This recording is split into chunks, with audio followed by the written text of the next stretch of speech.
Hey there, everybody. Welcome to the Mark Mo Show, Season 6, Episode 10, our final episode of Season 6, titled 250. Do I have to accept? I'm not even going to explain it.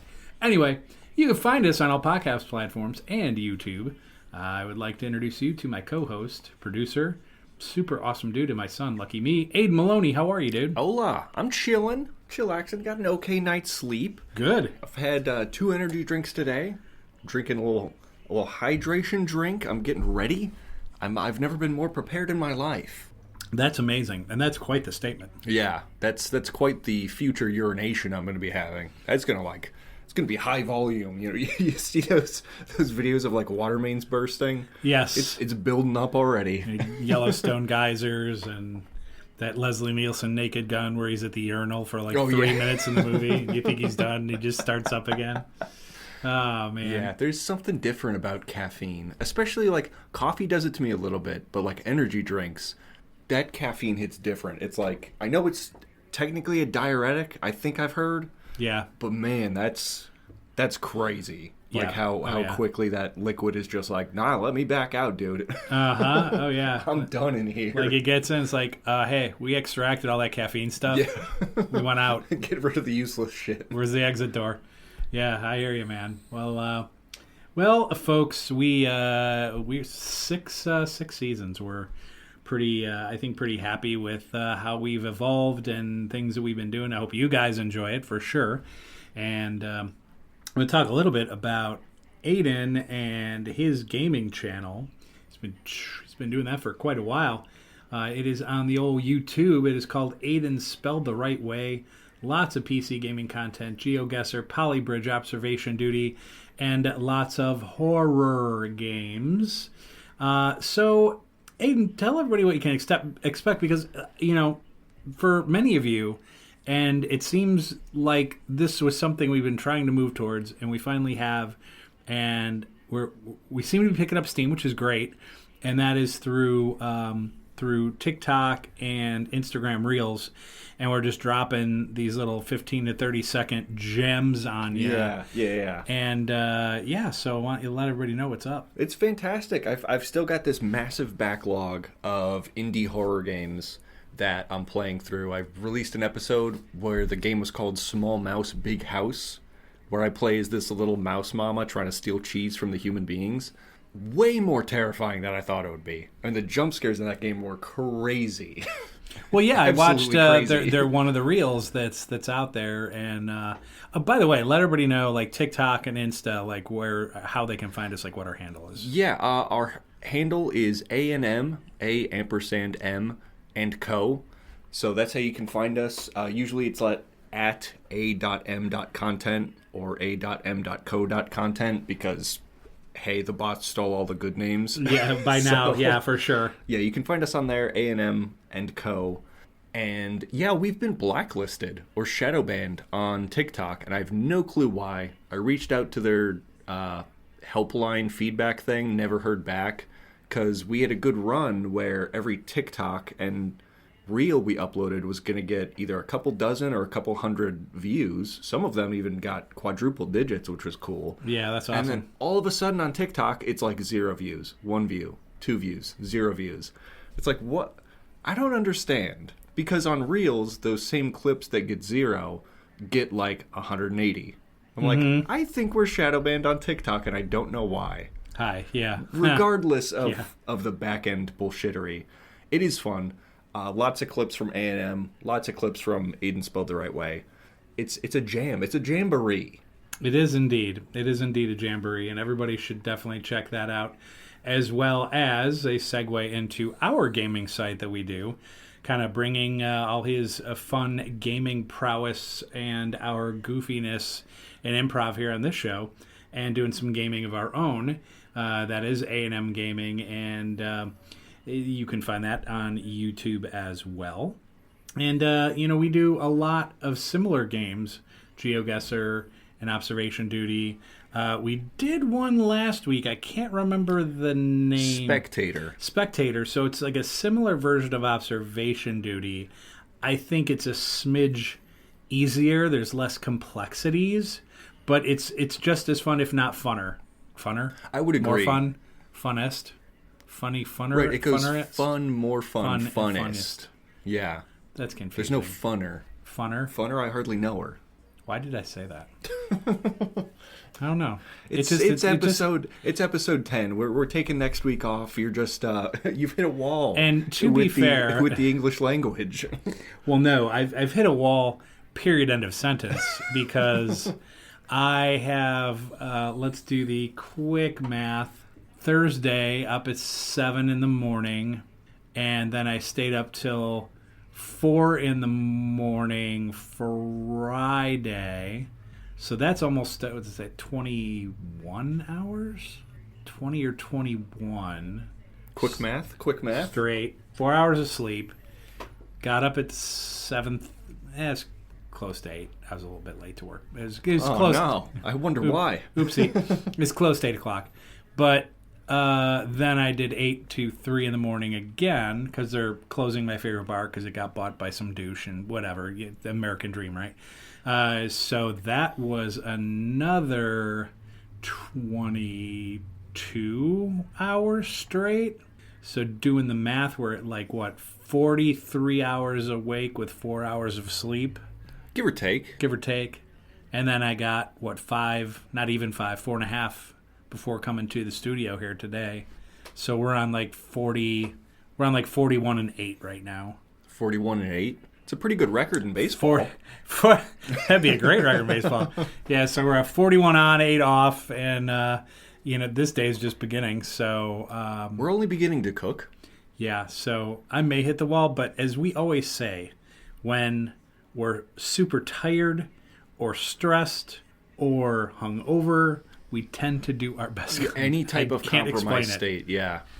Probably because we don't overthink anything, because we're just That's true. Yeah, we're just put over the chef's hat on, let me cook. Exactly. So we're doing a lot of cooking here today, that is for sure. But at any rate, like, subscribe, share, all that kind of good stuff. We appreciate each and every one of you, 6 seasons in, catching the show, whether you're just a casual listener or you check out every episode. We appreciate each and every one of you. And so 250 is the name of this episode, final episode of season 6. I shouldn't have to explain it. Yeah. I don't. Everyone knows the song.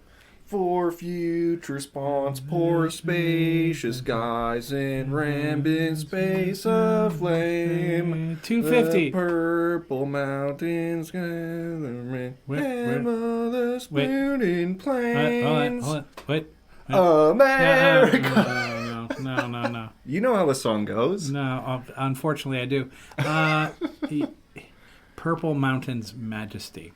All right, first off. Is that what I said? I thought that's the lyrics. Purple Mountain's Majesty. Yeah. No, I fully believe whoever wrote that song. It's high as fuck.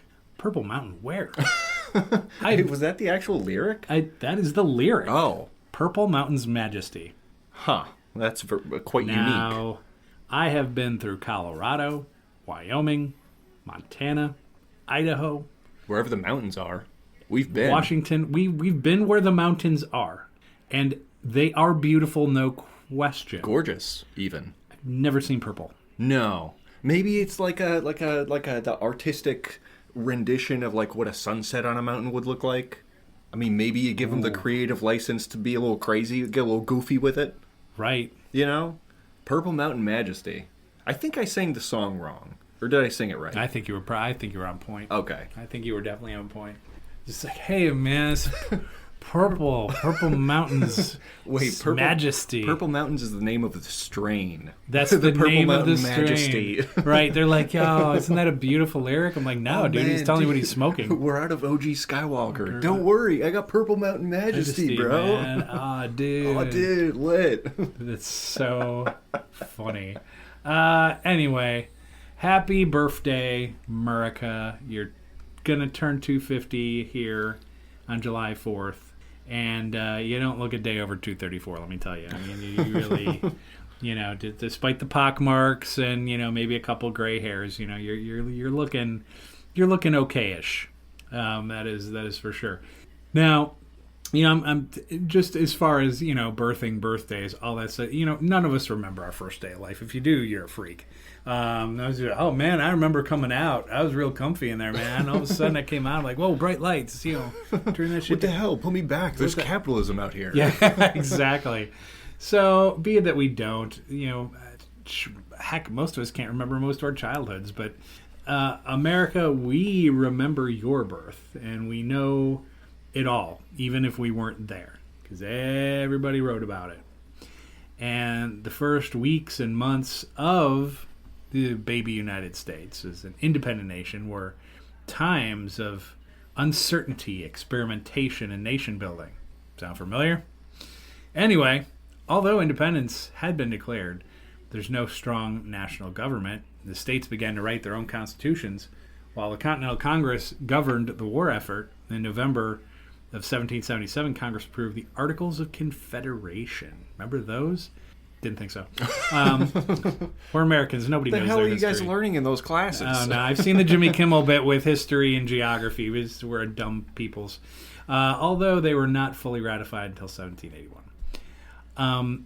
Now, during these early months, American leaders worked to gain some international recognition, right? Because we're just this ragtag bunch.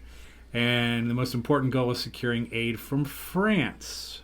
Although France did not formally ally with the U.S. until 1778, it secretly provided money, weapons, and supplies beginning in 1776. Now, during this time of uncertainty and trying to get recognition globally and all this stuff, life for ordinary Americans, interestingly enough, although technology's changed and all the advances, everything, it's kind of similar in many ways. So, you had farmers raising crops. You had merchants struggling because it was wartime. Inflation on goods. Families had members fighting in the military, oftentimes on the opposite side. And there were enslaved peoples, women, and many of the natives saw little immediate improvement to their rights or their status through the revolution, and would have lasting effects on this group for a very long time. Perhaps even still to this day. Perhaps even still to this day. You are correct. The U.S. first months were marked by military setbacks, financial hardship, political uncertainty. Sound familiar? Interesting. Indeed. Not quite. Despite the challenges, victories at Trenton and Princeton gave the new nation renewed confidence and helped keep the revolution alive long enough to secure crucial foreign support and eventually independence. 250 years. Well, not all of it's been good. It's been marred by workers' rights revolts, abuse of Native Americans, racism, sexism, class warfare, collapse of the housing market, corporate theocracy. But it hasn't been all bad either. We abolished slavery, we guaranteed a woman's right to vote, passed the Civil Rights Act of 1964, conquered fascism on D-Day. Roe v. Wade guaranteed. Remember that? Roe v. Wade? Anybody? Back in the day. Back in the day. Pepperidge Farm remembers. Roe v. Wade guaranteed a woman's right to choose. We defeated communism. Passed gay rights, marriage legislation. We had President Barack Obama and Michael fucking Jordan. You're damn right. You're damn right. And most of those things happened from group efforts. Yes. And activism and bloodshed of the working class, all overcoming these issues as a population. Right. That is exactly correct. And, in America, I mean globally too, but in America we do have a tendency for history to repeat itself because we don't learn the first time, clearly. In the beginning, there was that financial hardship and political uncertainty and military setbacks, and here we are, 250 years later, still facing many of the same challenges. However, I will utter the same saying I deliver when talking about mental health, and it's the same saying I say for that as I'll say now. We're still here. Yeah. So that is significant. Maybe just by the will of your average person, we're still here. We still have a chance to be better. We have the ability to make every American's lives a little bit better. We can be better stewards of this amazing planet. We've been given. Brock talked about hope, and I have hope we can turn things around and finally be great. Right. I think that's fair. I there's no reason we can't be. I think a lot of times it takes what's happened the last 10, 15 years-ish or more to wake up and say, okay, we're off course. And not just by a little. We're off course by a lot. By a long way. By a long way. We're going down a real bad path. And we have this ability, this opportunity to course correct. And once again, try not to be very political and those sorts of things. But when you look at Bernie and AOC and now Mamdani in New York, that's the future that we need to strive for, regardless of the side that you are on. If you value America and you're going to put a big old flag on your pickup truck and your proud union and all this other crap, you have to realize this is the way we've got to go. Will it be perfect? Will it be smooth? No, absolutely not. Right. But it's the way we have to go. And we chatted about that too a couple seasons ago of, was this inevitable? With how broken this system is proven to be, which a lot of us kind of knew before it all started falling apart in front of our eyes quite publicly. Was this inevitable to hit this current all-time low in order to bounce back? Like, does it really truly take a rude awakening for the propaganda machine to start falling apart and people start waking up and realizing, like, wow, I didn't know it was this bad. Right. Those pedophiles in government really don't care about me. It's like, yeah, buddy, correct. Finally. Yeah. And see, the interesting thing is because they're brainwashed, and they sit there and they're being told, oh, these people are to blame for it. The immigrants are to blame for it. Sexuality is to blame for it. Right. So on and so on and so on. Telling people, hey, our country sucks, and this is why. Well, number one, they're just telling you who's to blame and doing nothing to quote-unquote fix it. Right. But then these people are like, oh, it's their fault, it's their fault, it's their fault. And they all tend to be part of this party, so yeah, it's their fault. No, it's not. Right. And when you have every major news outlet owned by right-wing billionaires. Yeah, it's a problem. And you have... It's the old saying, right? Like, a house divided cannot stand. Yep. All those news outlets are trying to do is divide you. Right. So you are constantly fighting a culture war rather than gaining class consciousness and fighting the much-needed class war. That is how many... I don't know, maybe 250 years overdue? It is incredibly overdue. And capitalism, or at least the original ideas of just having a market where you can go and be successful, on the face of it, not a problem. But there are countries that make that work without doing it the way that we're doing it, which is creating this massive divide where the wealthiest 1% are so much wealthier than the rest of the 99. And the 50% of that 99 are poor. And truly poor. That's a problem. That's a huge problem, and it should not be that way. And the tenets of democratic socialism, which is not socialism, once again, if TVs are telling you one thing, or religious people, by the way, I know I'm wrong on this, and I'll probably get people to get all cranky. I think, we abolished slavery, which is great. And then we got rid of alcohol. But then we woke up and said, okay, maybe not. We'll let people have beer. Yeah. Which was great. Thank you for doing that, by the way. Old American people. But of things that should be abolished, should be institutional religion. Should absolutely... Look, you want to sit in your home or get with a small group of people, praise Jeebus or Allah or whatever, have at it. I'm not saying you can't do that. But this institutional religion where they're trying to get into your politics and drive their narrative, I'm not down with that. And that's also part of the problem. Right. And you have all this Christian nationalism in this country. It's been on the rise for the last decade, maybe 2 decades. Garbage.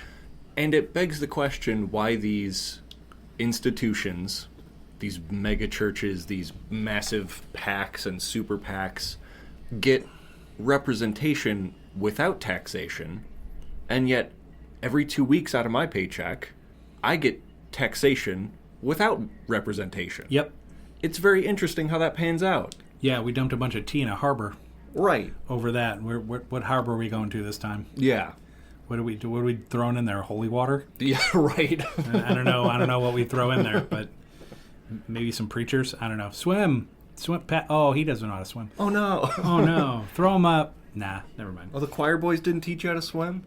No, we know. Ooh, Dude, you set me up, and I'm no. not taking the bait. Oh, no. Not gonna do it. How would the Catholics ever recover from that joke? Oh no. Nope. Not gonna do it. Not gonna do it. But Anyway, I kind of derailed that. My You bad. did, because I just I immediately had 3 choir boy Catholic church jokes just pop in my head, and I'm just gonna let those go because that's a different show. That's a different show altogether. But I think the main point here is we veered off course, and we have that ability to correct, and I hope we do. I think some leaders on the left are a joke. We'll throw out Chuck Schumer. Hurry with his red nose. Clown. Oh, that guy. He's just the Fucking worst. clown. Schumer's terrible. Cory Booker's terrible. That dude, Fetterman or whatever his name is from Pennsylvania. Terrible. Is the worst. And I know there's others, and I'm not going to sit here and do like a whole thing of it because, like we said, we try to not be too political. But if the left is going to try to help the country course correct and correct some big f-ups, they need to be united, and they're not. Right. And they're taking what's happening on the left, which is called a movement, ladies and gentlemen. I guarantee you FDR would be on this. JFK would be on this. They would be all over it. They would be all for. Bobby Kennedy would be leading the charge. And for the moderate APAC cucks to sit there and throw shade at the left for doing what they're doing is the dumbest shit I've ever heard, when this midterm is the most important election maybe in the history of the United States. And you're going to do that? Are you stupid? The paychecks are too good. Paychecks are too good. They don't care. Good. They don't care. They don't give a shit. It's all about the money and enriching those that have it so they have more. Right. And we need to be done with that shit. Yeah. No more late stage capitalism, status quo bullshittery. Look, there is a reason that Putin is hiding in his little basement now, because his country's collapsing and Ukraine is whooping their ass at every turn, because that type of leadership, that type of government doesn't work, and it doesn't last because the will of the people is too goddamn strong.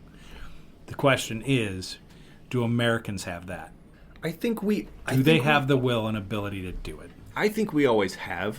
I think we do. I think the issue is too much misinformation, too much division. Yeah. And that swings us all the way back to what we said not 10 minutes ago about who owns media, who owns the channels through which we communicate. Right-wing billionaires. Right, correct. Class consciousness won't exist if they have anything to say about it. Nope. Because then that threatens their power. What do they want? Money and power. That's it. That's it, exactly. So we're turning 250. Are we going to see 275? I don't know. I don't know. I'm not sure. I'm not sure. I hope so. We have this chance to do something great in the next year or two. We really, really do. Now, it's a shame that Mamdani cannot be a president because he was not born here, and that is the rule. But I love what he's doing in New York. He's already he's already delivered on half of his promises already. Hasn't even been a year, right? And I love that.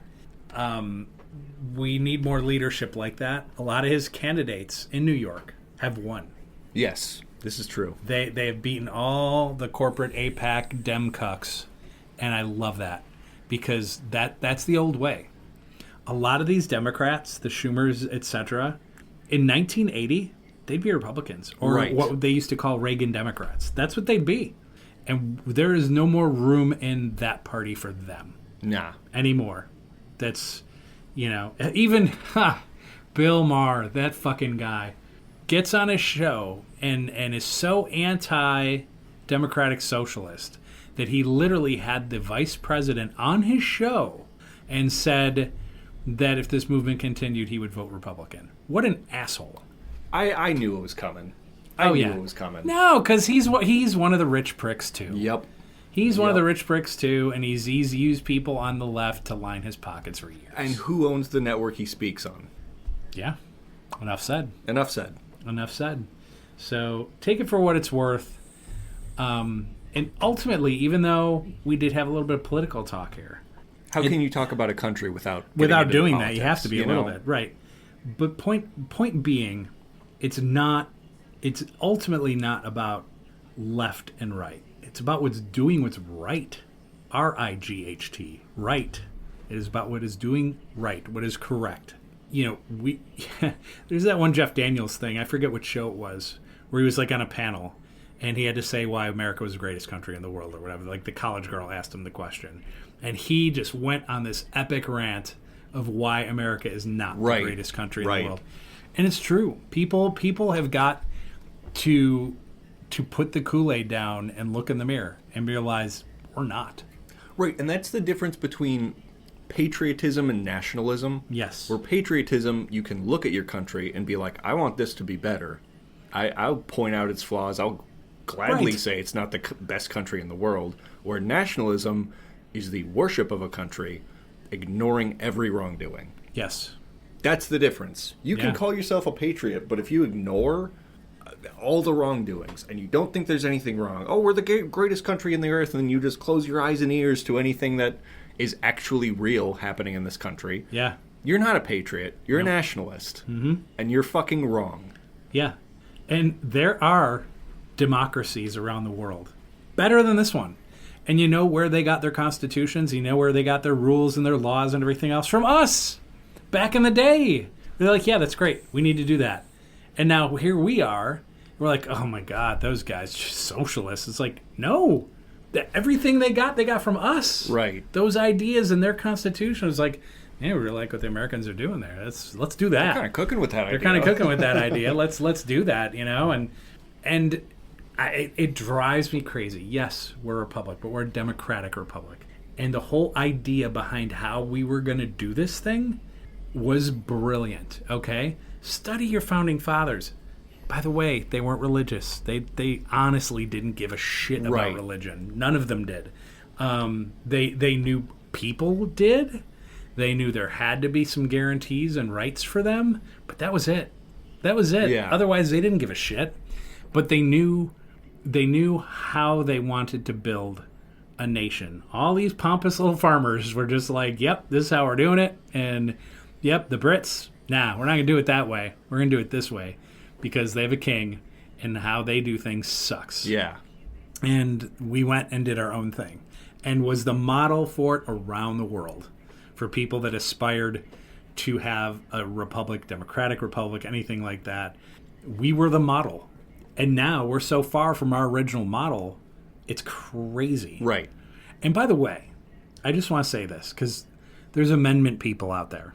And you're these amazing Americans. Oh, it's all about the amendments. Well, we know which ones you care about. And you kind of do amendments with the same way you do your Bible. You pick and choose. It's like a little buffet, and you put the things on your plate that are important to you and fuck off on the rest. Right. That seems to be the way you guys operate. But it's not an all you can. It's an all you must eat. All of it is in there. Okay? My right to speak. Yep, you got a right to speak.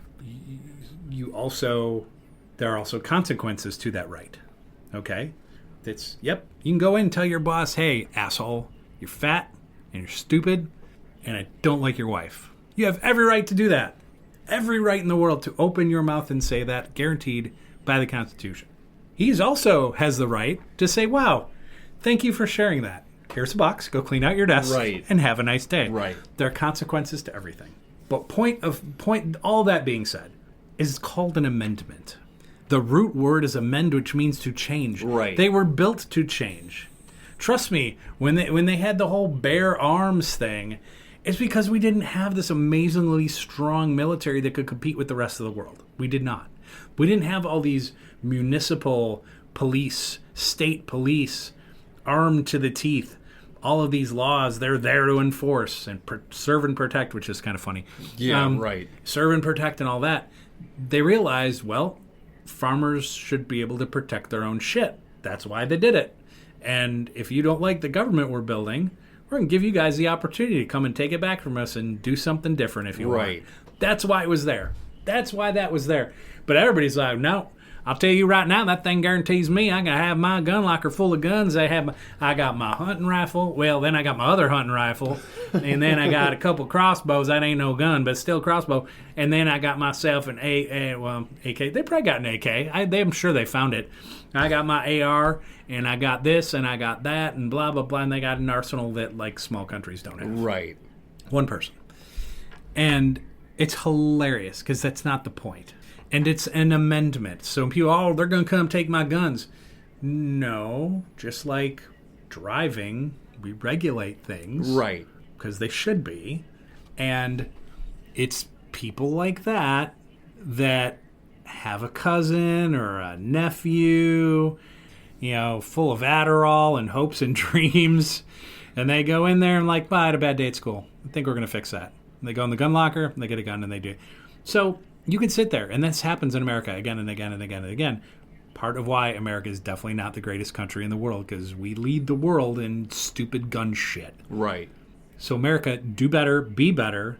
It's an amendment. When was the last time we had a constitutional Congress? When was the last time we got together and said, you know what, let's get in a big room, a bunch of us, and just look at this shit. Right. See what still applies.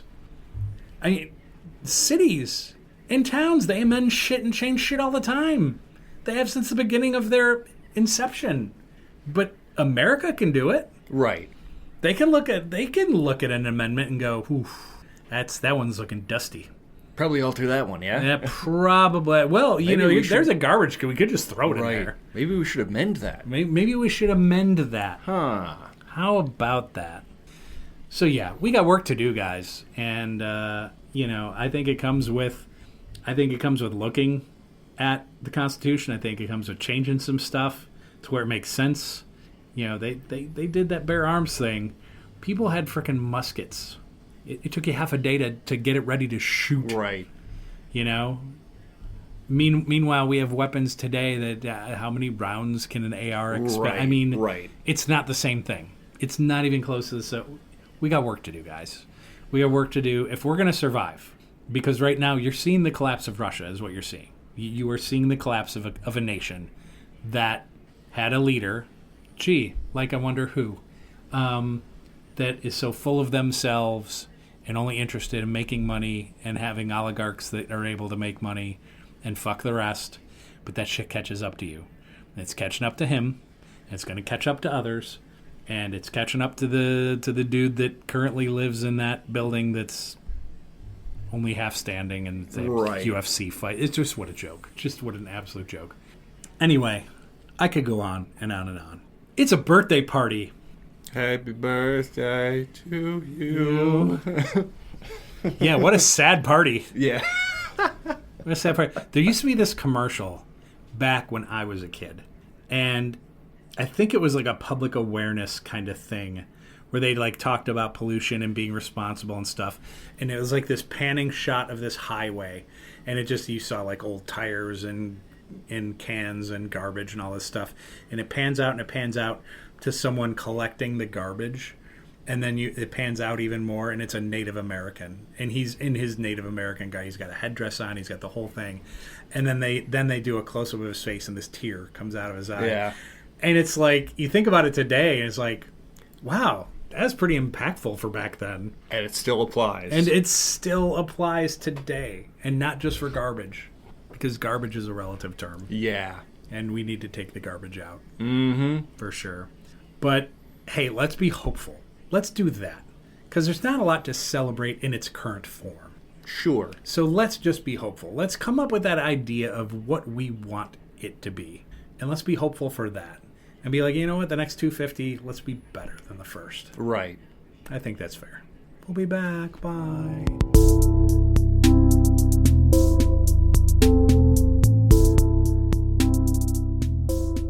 All right, we are back, everybody. And, I don't know if I should apologize for the rant or say you're so lucky to have heard that rant. You're welcome for the rant. You're welcome for that. The constitutional right to do that. Good God. Anyway, happy 250, America. Bruised and bloody and battered, but you're still here. So let's see if we can clean you up a little bit here maybe this year. Get you back on track. But now what I know we can do is get this show on track with a little Carpe DM.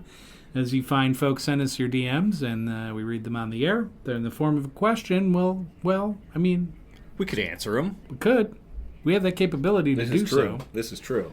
Will we, though? What is it gonna take? Curious. Quite. Indeed. Well, like most politicians today, you could just give us money to gain favor. Right. You guys seem to like that. So let's do that. Oh, man. I have this question I really want the guys to answer. Cool. Give us $100. Yeah. Maybe more. It's a donation, really. This is true, yeah. It actually goes right back into the show because then I can go get beer for our beer review. This is true. Yeah. So help us help you. Help us. Help you. That's the point. Yeah.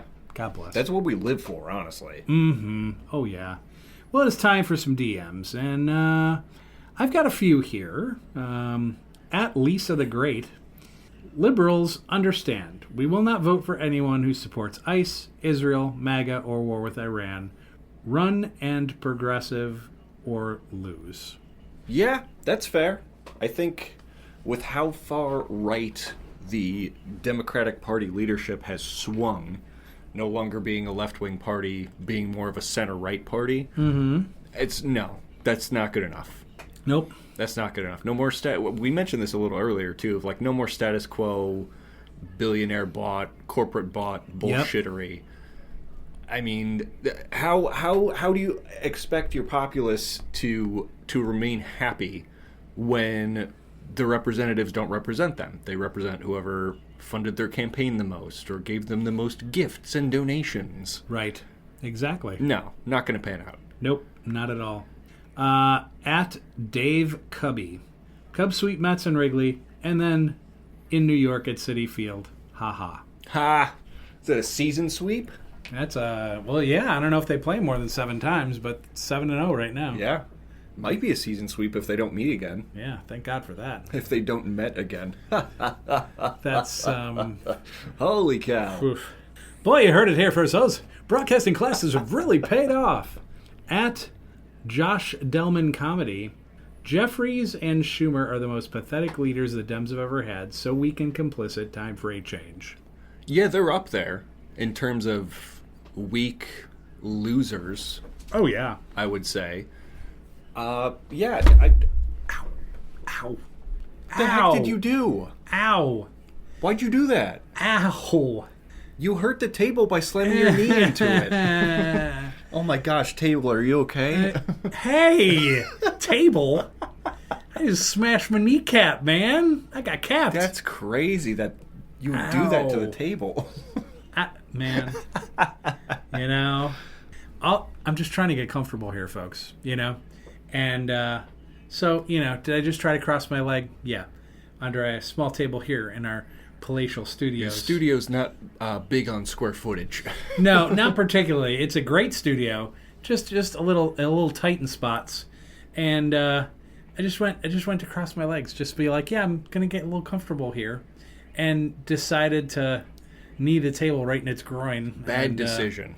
It's terrible. Yeah, it's terrible, and gonna have to visit the ER now for my knee.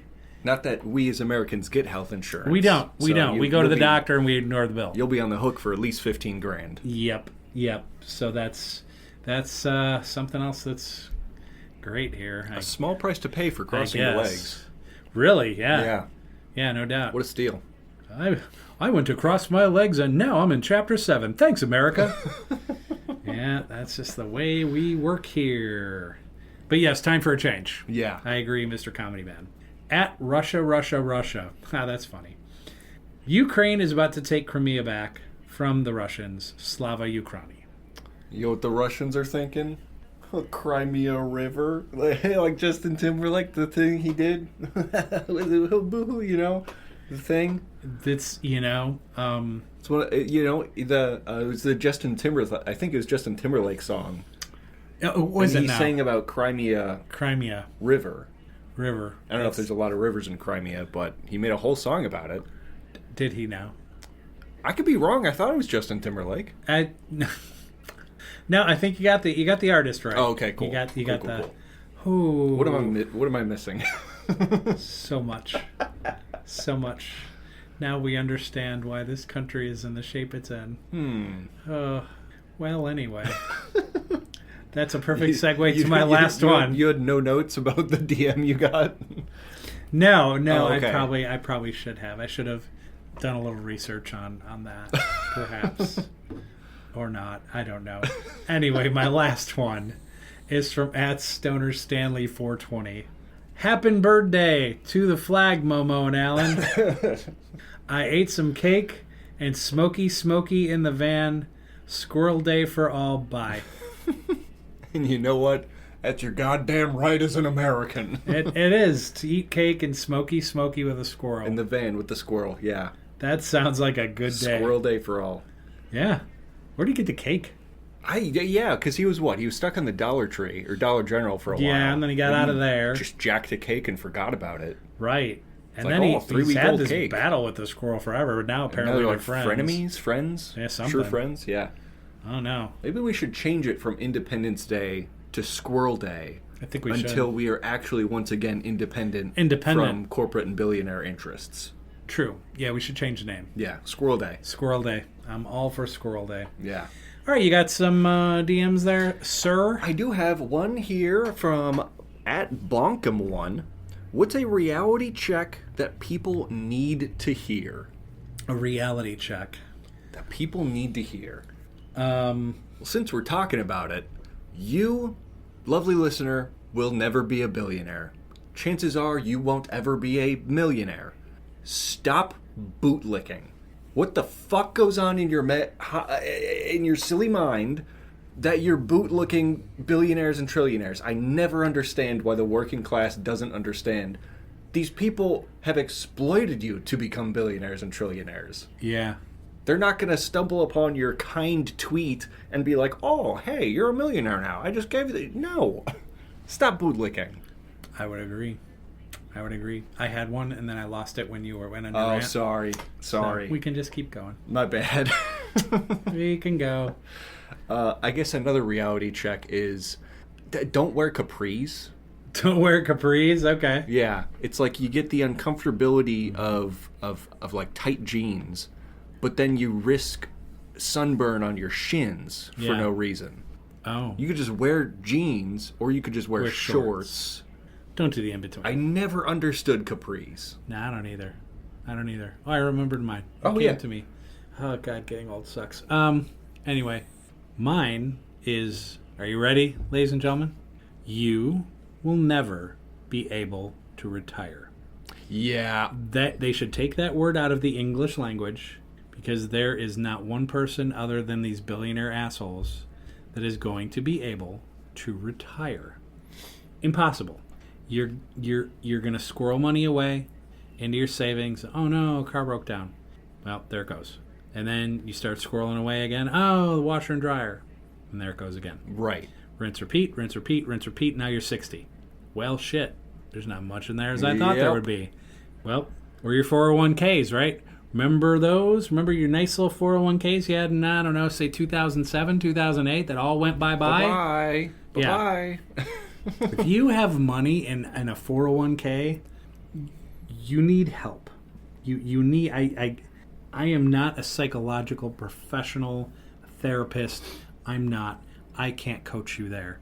I can tell about my own journeys, but what I can say is if you trust financial institutions for the betterment of your future... For anything.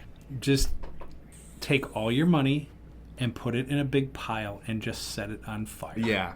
Because that's where it's going anyway. Or you can just give it to me and I'll do something better with it. Put a quarter on your ass because you played yourself. Boom. I love that. Got him. Got another DM here from @Can'tTouchThis. Dun, dun, dun, dun. Don't get us copyright claimed. Wait a minute, you just sang the whole Purple song. I thought that was public. Purple Mountain Majesty. And pollen and fruit and plains. Hey, that's enough of that. I think it's public domain. Is it? Pretty sure that one's public domain. Okay. Yeah. I think we're good. You sure? I think we're good. Okay. All right. It's I was a been little worried around, because you literally sang like 2 minutes of the song. been around long enough. I don't even think I sang the words right. I don't think I've actually... Never. No, that one's copyrighted. That sucks. At Can't Touch This asks, what time of day do you think hammer time actually was? It's hammer time. Boom, boom, boom, boom. Like, Can't touch me. afternoon? When is hammer time? And what does it mean? Well, Is it just when you listen to MC Hammer? There's a way I could explain it. Kind of like... I think it's just when you start applauding. I do applaud after I listen to MC Hammer. No. Oh, You realize he was like a vicious crip? What? Yeah. Are you kidding me? Yeah. Like, people were terrified of him. Of MC Hammer. Yeah. That's cool. Yeah. I think Michael Jackson was a crip, too. He had a song called Blue Gangster, so I think that kind of solves that. Michael Jackson did. Yeah. That's pretty awesome. I think Hammer Time's got to be an afternoon thing. Got like post 5 p.m. Well, it's kind of like the song Afternoon Delight. Afternoon Delight. You know, they sang it on Anchorman? Yeah. Okay. Kind of like that. So it is an afternoon thing. Yeah. Then why are you looking at me like I'm fucking crazy? No, I think we're missing the point of hammer time. I mean, the whole choreographed dance was pretty good, but I don't know how. No, but they're not going home and working on their basement. They're not putting up drywall and like framing a wall Well, it's either with that or, their hammer. It's either that or dancing, because they did a whole dance with it. They did, but they're talking hammer time. Clapping doesn't hammer either. Oh God! I think you'd hurt your hand on the nail. Okay. So it is an afternoon delight. It's then. Indeed it is. Okay. Yes. Hammer time. Your confusion confuses me. Oh no. I got a final DM here I received today from @NotYourFBIMan. Would you take $10 million with the stipulation that you have to go into witness protection and cut off everyone? Yep. Just take it. See you later. Yep. I'm just, I don't know. I think that's maybe a more difficult decision for people that are younger. I think for people that are older, because typically when people get older, their close relationships and friendships tend to dwindle over time. So I think it's an easier decision. For me, I don't even have a dog. You know, I could just pack up shop and just go, you know, and like have an agreement with you that like, hey, every now and then you get a postcard or something from Uncle Howdy. That's the code name? That'll be me. That'll be me. I made it to Tijuana. Love Uncle Howdy. Love Uncle Howdy. Oh, cool. So I think I could do that and still stay within the guarantees of this particular $10 million and what you get it for. Yeah. It's kind of what we call a workaround, but I would do it. Yeah. I'd do it tomorrow. Damn. I think I'd just set my stuff on fire and go. I don't think I could. I respect the hustle. Traveling to Tijuana does sound beautiful, but yeah, I think that's a no. I don't know if there is a price tag I would take To just disappear? Yeah, I don't think so. No, like I said, I'd have to find a workaround for certain things, but largely I could go. Yeah, I could go. Skedaddle. Yeah. Well, and you know me too. Like, if I said, Aiden, I'll bet you $100 I can go out and make 5 new friends today, you would not take that bet. Nah. You would not take that bet because you're like, oh my God, you might do it in an hour. Right. Because that's me. It's according to my friend Brian Donovan, that's my superpower. Yeah. Is my ability to immediately connect with people and befriend them, and I think that is quite the skill. But we have the power of yapping. We do. We have the power of yapping. I just don't do it often in public, which is why like I feel so confident on camera or behind the mic because I'm like, ain't no one judging me in this moment. I think I'm good. Right. Yeah. Yeah, because I could do it. I'd take the $10 million and I'll have 10 new friends by the end of the week. Yeah, that's true. So I think I'll make it. I'll make it work, and I'll keep a diary from Uncle Howdy, and then I have instructions for one of my close new friends to be like, hey, mail this to these 5 people or these 10 people, so they know what Uncle Howdy's been up to. You know. So yeah, I think I would do it. Fair point. Yeah, man. Yeah. That was your last one? Twas. All right. Well, we have a little bit different lineup here today. So we're going to take a break in a minute. But when we do, we always come back, we do our signature our signature segment, which is called You Just Made the List. We're doing a double. All right? This quarter pounder is now a double today. Holy shit. It's a double royale with cheese. It's a double royale with cheese. So we're going to have 2 top 10 lists for you today. You just made the lists. Lists. Yeah. Wow. Lists. Lists. It's funny how lists sounds like lisp. It kind of does. And we have to be careful with that because we don't have a pop filter on this mic. We don't. We don't. So pop, pop, pop. People are going to be like, my ears. Jesus. So we got a little bit of a different lineup here today.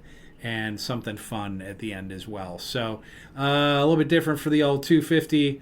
Happy birthday to Happy birthday. America. Happy Squirrel Day. Happy Squirrel Day. That's right. We changed it.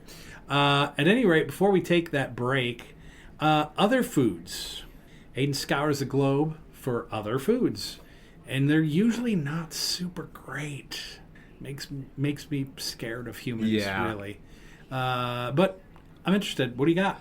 Today, from the country of America, the one we've been talking about all day. Perfect. I have the strangest sandwiches I could find online. Now, I'm sure a couple of these are bits, but I know for damn sure a couple of these are real things people enjoy, which terrifies me. Sure. So, strangest sandwiches I could find from the USA online. We've got one here, which is an infamous Subway order. Tuna salad sandwich, add meatballs and marinara. Oh. God, why? That's awful. By the way, I thought I'd throw this out because I heard this on a different, slightly less inferior radio show. Less inferior? Uh-huh. It's not, yeah. It's less inferior means superior. Oh, Think yeah. Yeah.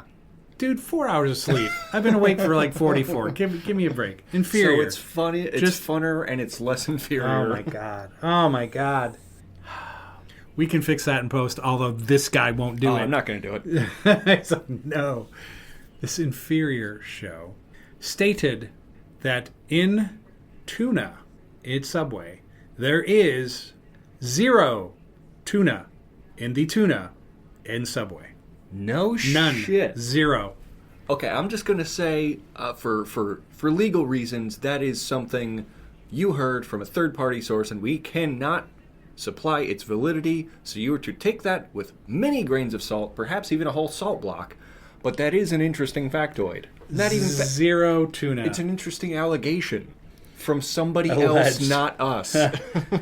We do not allege that. Yo, man, see, I was just hanging out, and homie came up, say, yo, dude, that tuna is Subway, ain't none in there. I Shit, said, fake. Oh, hell no.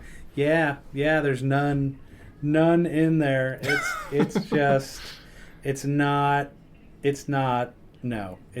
bad. We've heard people say. Oh God, it's not. We've heard people say. Yeah, so I would just I would veer away. The tunaless tuna, some people think. Yeah. Interesting. Yeah. So Is it? anyway, as I say, it's what I've heard. It's what you've heard. It's what I've heard. The Yeah. rumor is. The rumor's out. The rumor is there is no fish. It's fish byproducts or some Fishless. shit. Yeah, it's bad. Fishlessness. I mean, Subway's We've not been great told. anyway, but Yeah. that's an opinion. This is true. Yeah. There's another sandwich here, which is it's a cookie sandwich. So the bottom bun is a cookie, chocolate chip cookie, Oh. mayo, roast beef mayo, top cookie. You following along? Yeah. How's that sound? Yeah. Can your taste buds feel it? No. Crunchy cookie, smushy roast beef and mayo. Okay, all right, hang on. So, what's catching you up with that? okay, the thing that's catch up. The thing that's got me tripped up is you say a cookie. Now, it could be the blandest sugarless cookie ever, and it may work. They did specify chocolate chip cookie. Did they? I didn't hear that. Yeah, Chocolate chip cookie. chocolate chip cookie. Ah, fuck that. No. Kind of, the argument starts to crumble like the chocolate chip cookie. You're just, oh man, you're in it today. Oh my god. Yeah, that's a no for me. Yeah. That's and gross. then this one I know is a joke sandwich, but I thought I'd bring it up. It's quote unquote the mayo overload. It is a simple white or wheat bun Okay. with no vegetables or meats, simply a bottle of mayonnaise. A mayo sandwich. Mayo sandwich. Yep. Now, I will go on record in saying I do like mayonnaise. So many applications. So many applications. I feel as it's kind of the redheaded stepchild, although it's white, of the condiments of the world. It gets bullied, but it can go in so many things. Chipotle mayo? Get real. Right. You can take mayo and be like, oh, I'm gonna take a little sriracha and just bloop bloop, and now it's fire. Magical. Now it's magical. There's a lot you can do with that, and I agree. I much prefer having a little thing of mayo and dipping my fries in it. I can get down with as that. opposed to ketchup. I do like gravy too. That's kind of more like English and Irish to take your quote unquote chips Dip 'em in gravy. dip it in gravy. Yeah. That's a solid play too. Genius maneuver. It is a genius maneuver. It's halfway to poutine. It kind of is. Yeah. Yeah, you're almost there. I do rather enjoy mayo on a lot of different. It has a lot of different applications. But mayo is a condiment, not as the star of the show. Not the star of the show. Yeah. Is not the star. Because then with that logic, you could be like, man, check out this great sandwich. And you bite into it and be like, oh my God. And be like, yeah, man, it's a mustard sandwich. Yeah. 2 pieces of white Wonder bread and a bunch of yellow mustard. That just sounds To gross. be fair, it sounds more flavorful than a mayo sandwich. Than a mayo sandwich, yeah. Yeah. Yeah. Yeah. We've got some here, quote unquote, historical blunders of sandwiches. So Oh. this is like your classic 1950s, we're just going to make dumb shit. Yeah. The peanut butter and mayo sandwich. No. Yeah, not convinced. No. Like I've heard peanut butter and cheese, and that sounds nasty. Yeah. Peanut butter and mayo, that sounds nasty. I'm not down with that. No, not at all. And I've heard people do peanut butter and Nutella, and I see that working. Oh, sure, it's two different nuts. Add chocolate. These nuts. There's the banana salmon sandwich. Now, while fun to say, Banana salmon. banana salmon sandwich. That's fun We'll to say. take two. Take two. 3 orange whips. I'll have what he's having. Yeah, no, that is. Well, I mean, I'm not having a salmon sandwich. Period.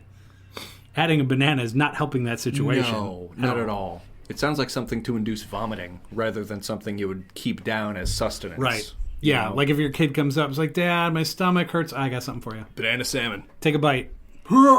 Eat all of it, Timothy. Go on. You're welcome. It's called Boot and Rally, son. Get back to work. And the last sandwich I will bring up today on other foods is the garbage pail, which is it's a warm sandwich, you could argue. It's bread, microwaved bananas, mushed, bacon, Nutella, mayonnaise. No. No? You're so no. No. Why would you do I mean, that? banana Nutella, that makes total sense. You could do that. Why not get a little bowl and do your little mashup of the two in a little bowl? That's a nice little snack You don't even have to mix them up. You could just do like little banana slices, banana discs with your with Nutella. That sandwich is fine. That makes sense. No, here's the thing, though. Not even put that in the sandwich. Just have a little bowl of that on the side. Oh, sure. And just take your sandwich and just have it be, are you ready? Yeah. Bacon. Bread, dry bread, bacon, dry bread. Yep. Dip it in the sweet sauce. Nope. Oh. Oh, just have them separately. Just eat the bacon. Oh, I see. Oh, just eat the bacon. Just eat the bacon. And then leave the other shit. Right. Exactly. BLT, no L Open, or T. open face. Eat your bacon. Throw the bread away, and then just dip your bananas in that. That's how you handle that situation. Putting that. Look, they're all going to come together in your stomach anyway. Let them Let them party there. Yeah. But my mouth does not need to be the vehicle. For all of them to enter. They don't have to enter the club together. Is what I'm saying. We're not a concrete mixer. No. Yeah. We don't need all. We don't need all the ingredients at once. Nope. They just no. Send them into the club at different doors or so. I don't know. Send that to the delete folder. Just delete. Yes. Absolutely delete. Oh well, that's the last sandwich. That's I the have last today. one. Wow, those are nasty. You're welcome. So yeah, if you got a nasty sandwich, share it with us. We would love to hear. If we could do like a fan sourced part 2 worst sandwiches, I'm in. Oh, I'm all for that. I know Jeff Daniels shared. I think it might have been with Colbert. Shared a sandwich that he made, and Colbert's like, no way. And then he tried it on his show, which was pita bread. Okay. You take peanut butter. Yeah. And a good spreading on the pita. The interior. Yep. Okay. Well, no, it's just like an actual open pita. So you're not going to just an open pita. Yeah. Cover it in peanut butter. Crushed cheddar ruffles on top of the peanut butter. Okay. Yeah. And that is supposed to be good. I don't see it. I don't see it. Oh, I missed an ingredient. I'm so sorry. I peeked the mic. You're welcome. The secret ingredient I forgot was Baby Ray's barbecue sauce. What in the...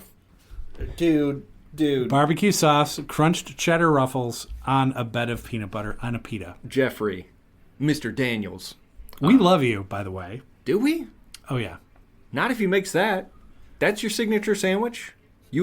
Jeffrey, you attribute your name to that? What are you doing? Okay. I'm going to say, as a challenge, maybe we do this on our other foods for the season 7 premiere, that we, live on the show, try that. We get the cheddar ruffles, we get the pita and the peanut butter. Not that crunchy peanut butter. Look, for people that eat crunchy peanut butter, or the people that make it, even more so for the people that make it, that's incomplete. If you bring that to me and I'm a teacher, and you bring your homework, I go, that's an incomplete. That is not a finished product. Crunchy peanut butter is not a finished product. It's like they're halfway through the process and go, nah, it's good. And then they put the lid on it, and that's it. Be like, hey, Jerry, you didn't finish mashing that peanut butter up. That's crunchy peanut butter. Send it. Send it. Exactly. And so, yeah, crunchy peanut butter, what are you doing? It's not a finished product. You know those crunchy peanut butters where it's like the all-natural ones where the oil sits at the top? Mm-hmm. You know, and instead of like palm oil, which is bad for the environment to deforest for palm oil. Yeah. But I think it just has like peanut oil or something in it. That consistency, imagine a human being chewing raw peanuts halfway, add a little salt in their mouth, a touch of sugar, and then mama birding that into your mouth. That's the end of that sentence. Just imagine that. I wish I could unimagine it. You're welcome. Oh, God. Well, if you're still listening, this is the Mark Moe Show. And we just talked about some incredibly disgusting sandwiches here with you today. And I want to say that America brought all of this to you. For future ponds, for spacious skies, in ample space of man.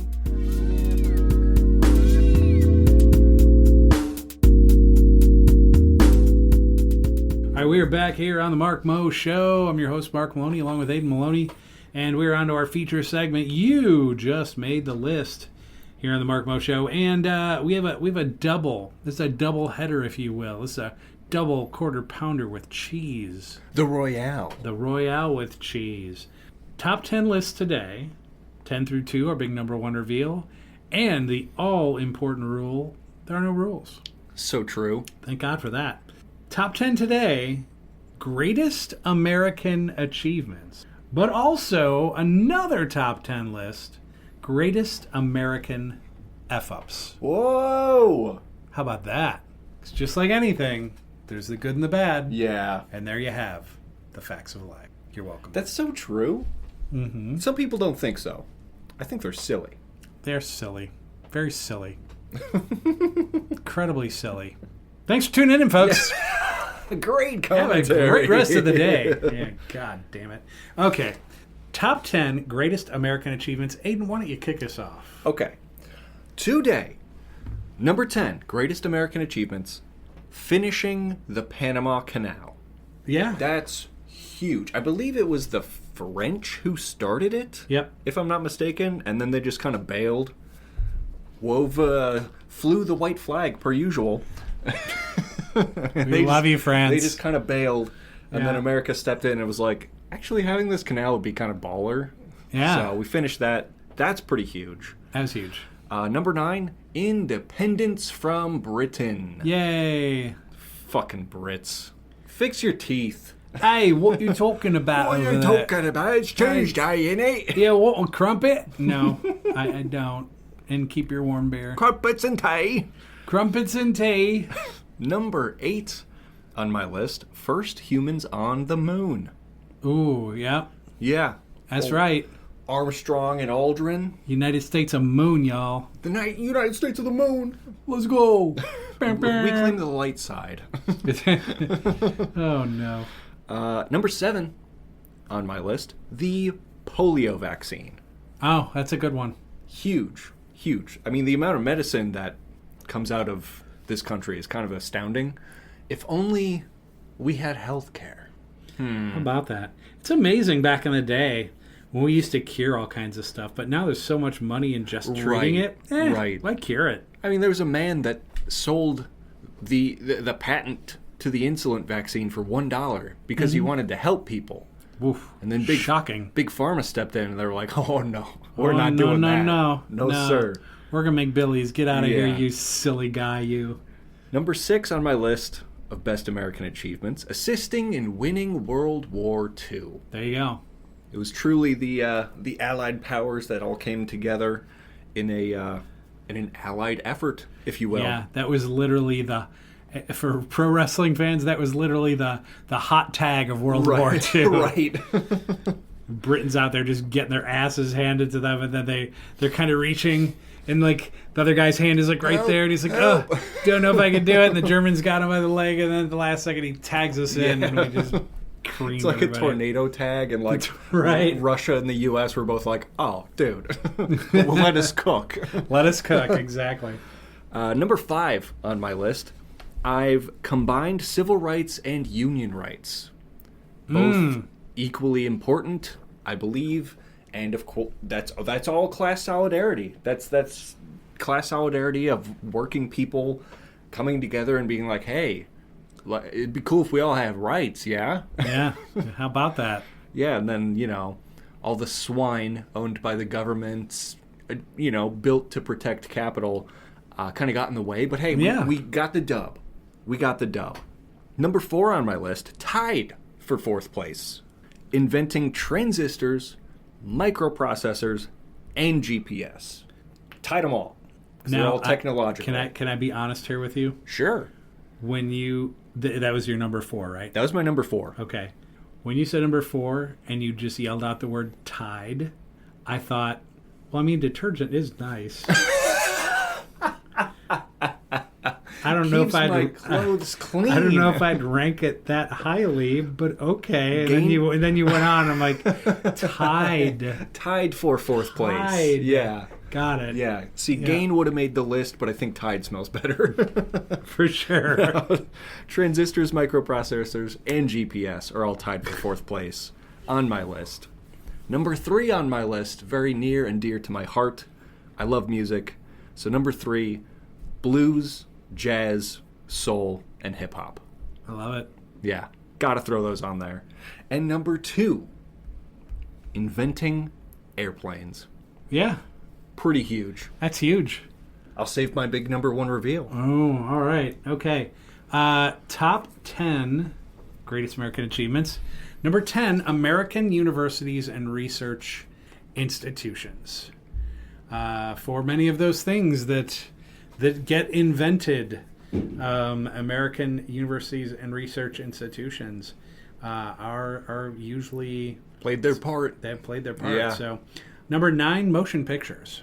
Oh, yeah.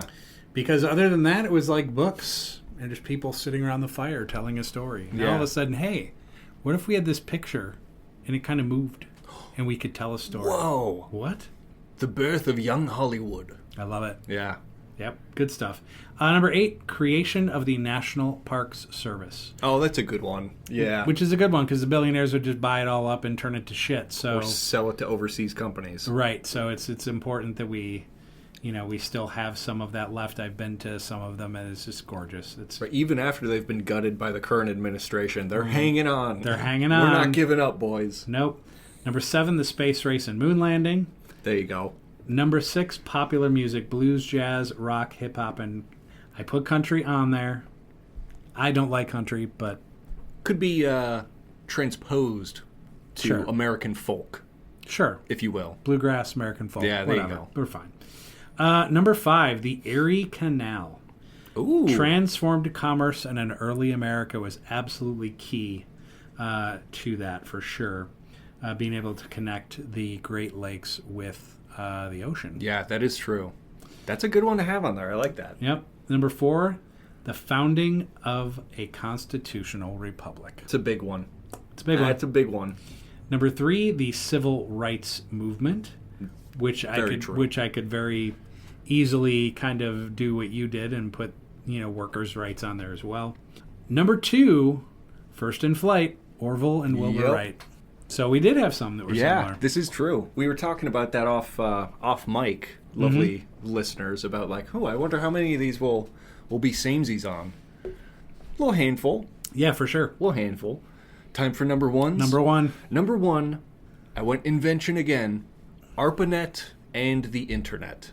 Ooh, that's good. Yeah, That's good. That's what's shaped the modern era, for better or for worse. For better or for worse, yeah. I think until it became hyper corporate and billionaire owned, I think the internet was a fantastic, one of the biggest inventions maybe in human history, aside from electricity, which then led to internet, But yeah, it's just there's no words to describe how huge it is, because it's most of how people interact now. Yep. Global connectivity was something 40, 50 years ago completely foreign. Yeah. Completely foreign. How much did a long-distance call cost? Oh, God. Now you can FaceTime someone in India for essentially free right now if you wanted to and had the access. Yep. I think it's beautiful. That's why it's my number 1. Oh, yeah, for sure. Well, we'll see if you still feel the same way after they create Skynet and then there's Terminators everywhere. Yeah. And the entire world blows up and then we've got these metal things killing humanity. But anyway, my number 1 is the abolishment of slavery. Yeah, totally fair. Totally fair, number 1. Yeah, that's a good one. And it's not like America invented slavery. The slave trade has been on this globe in every country on every continent. Some might even say with prison slave labor, it's kind of still around. Kind of still around, just looks a little bit different.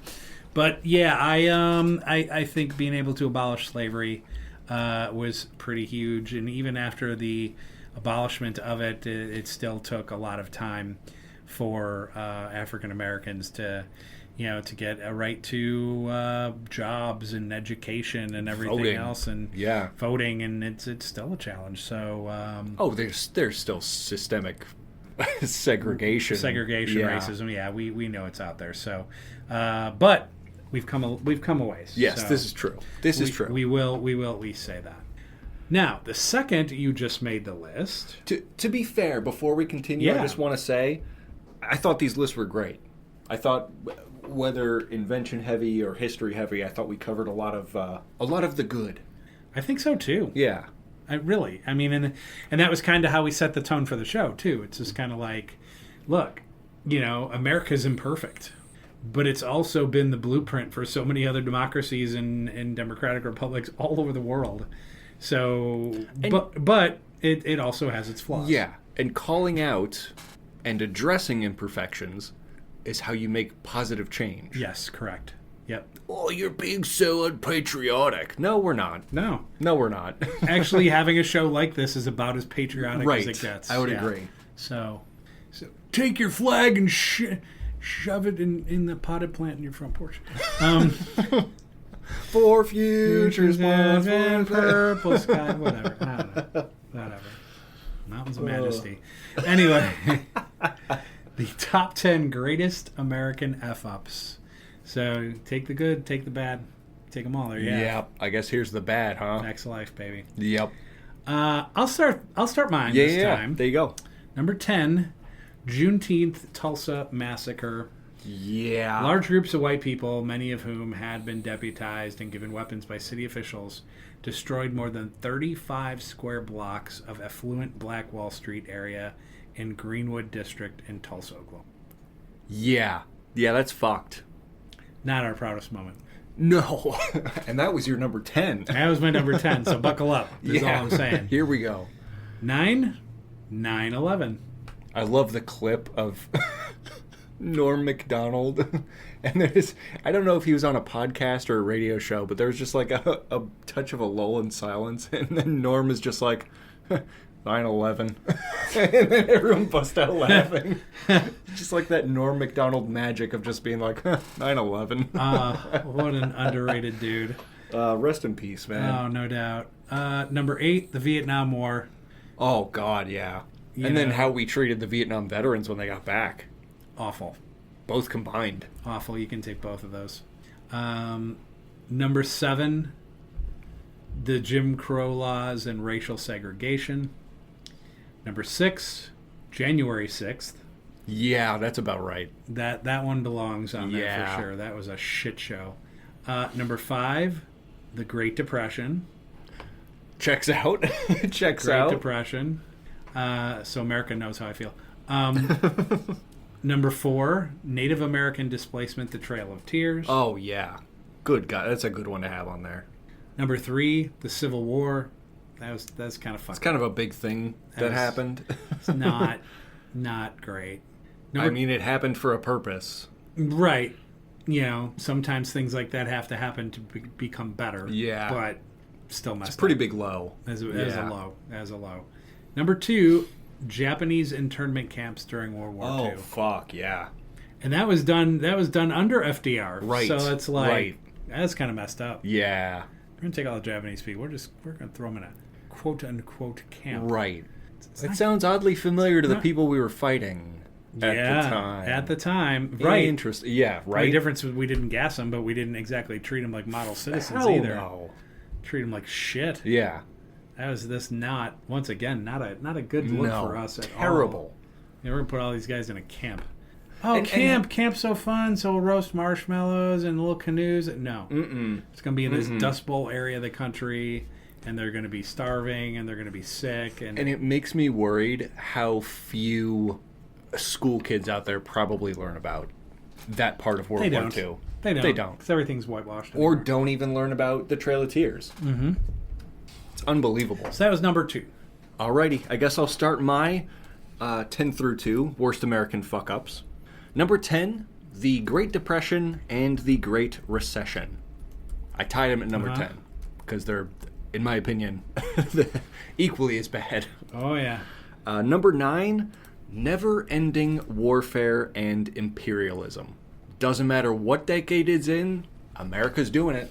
Yeah. Oh, yeah. America's doing it. Just happens a lot of it tends to be in the Middle East. Yep. Or in the islands. Right. Number 8, which of course leads me to number 8, the military-industrial complex. Oh, yeah. Oh, Eisenhower warned us about that. Yep. Oh, let's give these people $1 trillion a year instead of, healthcare and properly funded schools. Fucking assholes. Number 7, tied at number 7. Not tied, the detergent. I got it now. I got it. Tied at number 7, the Tuskegee syphilis study and the Tulsa massacre. That one almost made it, yeah. Yeah. Just fucking foul. Just If disgusting. anyone is unfamiliar, because I know they don't teach that shit in schools either. No.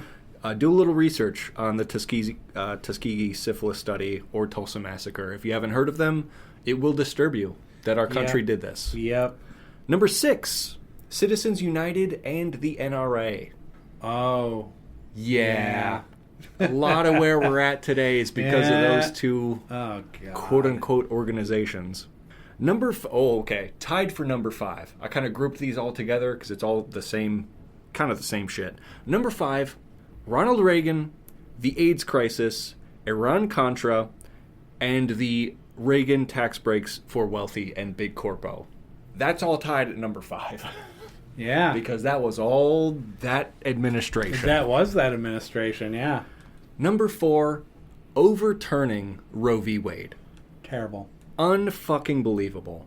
Number 3, advancing the global scourge of late-stage capitalism. Wow. Yeah. It's a heavy one, but it's real and it's happening. Oh, yeah. And number 2, electing Donald Trump twice. That's really good. Yeah. I'll save my number 1.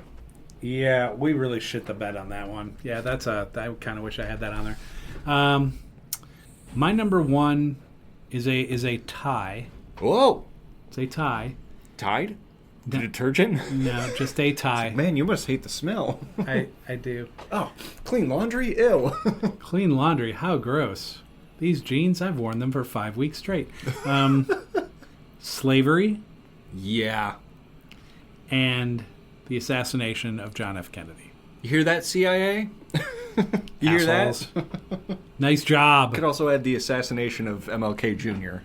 That could be on there as well. Yep. Yeah, that was... You hear that, FBI? Dumbasses. Yeah, that's... Every time I say the word slavery, there's a podcast I listen to called Bad Friends, which is hilarious. Oh, yeah. I love those guys. And Bobby Lee is just a funny... Well, Santino's funny, too. They're both funny. And they had this little bit, and they were talking about creating this movie where he is the only Korean member of the Confederate Army. Oh, I remember you showed me that. Oh, my God, that is funny. And he's like, yeah, what would your name be? And he goes, Robert E. Lee. And I thought that was hilarious. You know, he's like, what do we want? And he goes, slavery. Oh, God. It was so funny. I was crying.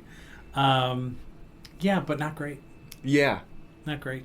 We got rid of it. Is the kind way to say it. We got rid of it, but it took a while. Too long. Yeah. even those pompous farmers that founded the country had a few. Or a dozen. Or a dozen. Or maybe mated with them and had offspring. Thomas Jefferson. Or stole their teeth and put them in their own skull. Mm-hmm. George. Yeah. Hey, dental problems. What are you going to do? Jesus Christ. It's a joke. It's a joke. Yeah, we have to explain ourselves now because of the French. It's all their fault. Oh, yeah, there's some backstory. See our reels, there. you'll understand. There's some backstory there. Oh, my good Lord. Just a slight beef with the French online. Yeah. It's okay. Now Washington's ancestors are going to come after us. My number 1 worst American fuck-up, the 2-party first-past-the-post system, in my opinion, has led directly, indirectly, and directly to where we are today. Yeah. It is precisely what we were warned about. A divided house cannot stand. Right. What did we do? We fucking divided it. Right in half. Yep. And then instead of doing, 5, 6 different political parties where everyone could feel like, I think that person represents me best. Right. And then doing ranked choice voting and having Election Day be a federal holiday so everyone votes. We decided, no, fuck that. And no electoral college because that's stupid too. Oh, by far.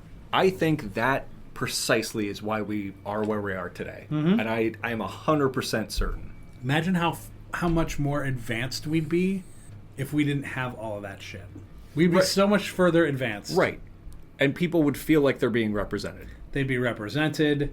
I think the overall quality of life for people would be better. We'd have cures for fucking diseases. Like, it would just be better. Right. Anyway. Yeah. Anywho. That's my number 1. That's a great one. Yeah. And let us know, of course, lovely listeners, is there something we missed on the achievements list? Is there something we missed on the fuck-ups list? No doubt. Or failed to mention, because I'm sure there were some things we skipped. I'm sure. Well, there's a lot to pick from, but yeah. There's a lot to pick from. to pick from. There's a lot to pick from. Heck, UFC. I mean, on this part. the second half. The second half. The second half. Yeah, it's not what makes America great, that's for sure. Yeah. Oh boy, more CTE. Yay! Yay! This is great. Yeah, didn't they do that whole gladiator thing once in Rome, and then shortly after it fell apart? Yeah, isn't that the whole point of like traditional martial arts? Is it's a sport, right? But you have protective gear so no one actually gets severely injured. Right. But then you have people like dying in boxing rings and and like their brains crumble by the age of 29 in the UFC. Yeah. It's like, what? That's not a martial art. That's fucking gladiators, dude. People are dying young. Right. Like the guy's on top of another guy's like punch the head, punch to the head, punch to the head, and I'm like, Jesus Christ, he's already dead. Anytime now. Right. Stop it. The ref is just like T-posing in the corner like, yes, this is a fight. He's sitting his vape and looking at his phone going, oh shit, don't do that anymore, please. Let them brawl. Let them brawl. Yeah, and then like they go in there and do the thumbs up or thumbs down like a gladiator. Boo! Get the guillotine. You shall fight no more. Oh boy! What a world.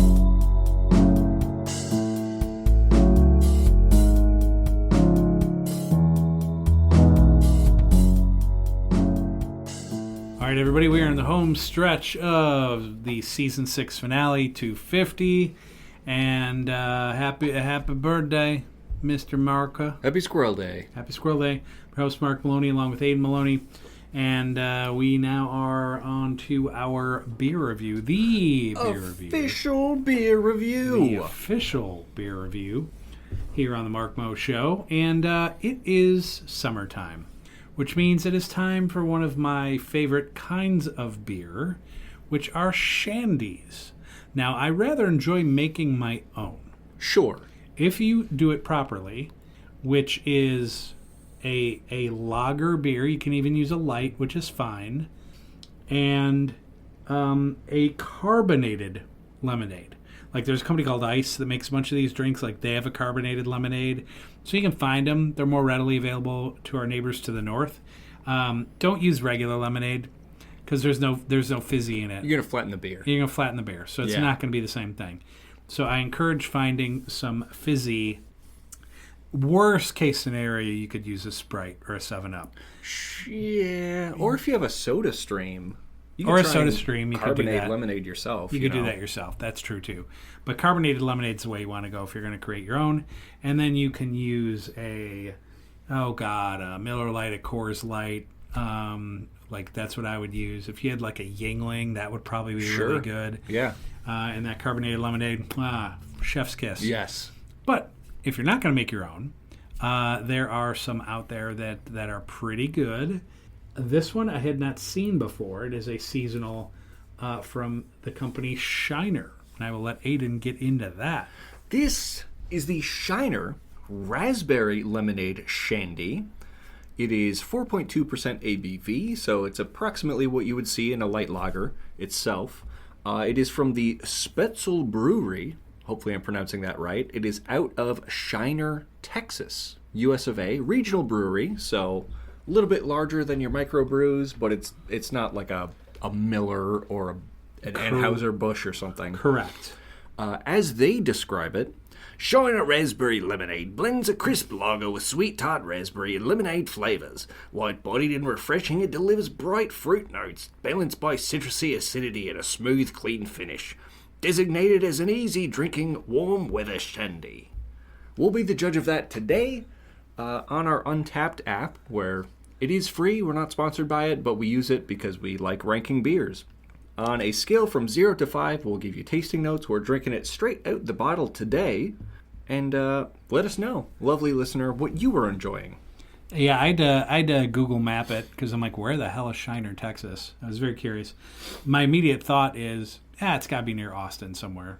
It is somewhat near Austin. It is due, let me get this right, it is due east of San Antonio and southeast of Austin by a bit.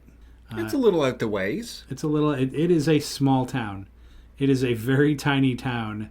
And Like literally, when you pull it up on the map thing, the first thing you see is a Shiner truck, The Shiner branded F-250. and then a dog sitting under a Sputzel Brewery sign. So That's pretty wonderful. it actually looks really cool.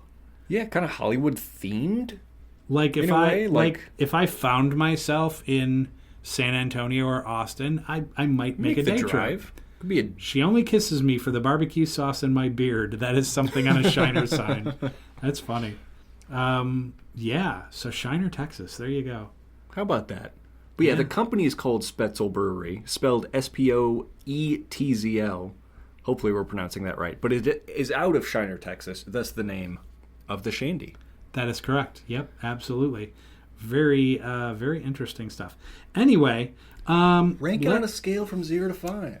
Yes, we use the Untapped app for that, and so let's get to drinking some Shiner raspberry lemonade shandy. Slancha. Boy, that is pleasant. Boy, that raspberry smacks you in the face. Oh yeah. And for a lot of beers that we've sampled over the years, like it'll say hints of chocolate or coffee or this or that, and we tried them like, yeah, I didn't get that. Yeah, we had the one blood orange IPA the other week. Right. Yep. And it was like, no. We're like, where? I disagree because it's not there. This is raspberry. Oh, it smacks you in the face. Absolutely. That tart raspberry flavor is so damn good. Holy cow, brother. And smooth. I mean, super smooth. Yeah, it's not bitter. It is very specifically tart. Like the tartness you'd get from a raspberry or a lemon. That is remarkable. I really like that. Yeah, it says specifically here, beer brewed with agave and lemon and natural flavors. So it's got agave and lemon, and then I'm sure just raspberry flavor. But that is really remarkable. Like it even smells really good. That is fantastic. I enjoy that. And you can distinctualize the raspberry flavor and the lemon tartness. Because the second sip, I got more lemon. Yeah. That's really fantastic. Oh, my goodness. Now, lovely listener, we're not sponsored by any of these breweries. We're just trying to shoot you straight. Yeah. Is it good? Is it bad? We're beer aficionados, and this is a good one. I'm going pretty high with this. I think this is fantastic. I enjoy this. That is so excellent. I'm going up to 4.25 out of 5. That is definitely in the elite tier of things we have tried on this show. Probably, maybe one day we'll have to do a review of all of our Untapped check-ins and be like, oh, here's what my top 25 is. That would be super cool. This might be sneaking into my top 25. It's in mine. Might be sneaking in there. Yeah, that's a 4.25 out of 5. I really like that. Wow. So excellent. I got 4.5. Going up to 4.5. Nice. 4.5. That might be one of my highest rankings yet. I think there was a stout I tried in Chicago once that I think I had it at 4.5. But yeah, that is excellent. That is top tier for sure. 100% agree. Wow, very wonderful. And summery. You called it. It's summery. Like most shandies are, but this is like... Oh, even more so. Oh, my God. Even more so. And the thing is, like, as far as fruit goes, like, I'm not a big fruit guy. But there are certain flavors that I do enjoy. I like cherry. I like lemonade. Things like that. And raspberry, not high on my list, but, like, this is really great. The raspberry and lemon is such a fantastic mix. And I'm sure, I wonder then if they added the agave for sweetness to counterbalance. I bet they did. The tartness. Of the two fruits in there. Very, very well crafted. Well crafted. They did an excellent job on that. Well done, Shiner. Now here's the thing.